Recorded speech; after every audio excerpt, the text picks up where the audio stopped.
औद्योगिक वसाहतीकडे जाणाऱ्या रस्त्याची दुरावस्था, पावसाळ्यानंतर होणार डागडुजी।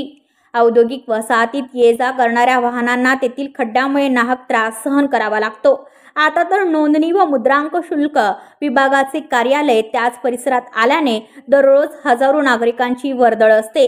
औद्योगिक व सर्वसामान्य नागरिकांची वाहने येताना या खड्ड्यांमध्ये अपघातग्रस्त होण्याचा धोका वाढला आहे। या प्रकरणी आमचे प्रयत्न सुरू असून तसा निधीही प्राप्त झाला आहे। पावसानंतर संपूर्ण रस्ते सुस्थितीत आणले जातील अशी प्रतिक्रिया औद्योगिक वसाहतीचे अध्यक्ष विजय लोखंडे यांनी दिली। औद्योगिक वसाहतीत 90 इंडस्ट्री येतात। या ठिकाणी 800 पेक्षा अधिक कामगार आहेत। त्यातच नोंदणी व मुद्रांक शुल्क कार्यालय स्थलांतरित झाल्याने नागरिकांची वर्दळ वाढली आहे। रस्त्यातील खड्डे पावसामुळे अधिक खोल झाले आहेत, त्यामुळे अपघाताचा धोका वाढतो अशी तक्रार नागरिकांची आहे। तर मुद्रांक शुल्क विभागाला कोणी निमंत्रण दिले नव्हते, त्यांच्या इतकाच त्रास आम्हालाही होतो। मात्र महानगरपालिकेतर्फे कोणतीही डागडुजी केली जात नाही।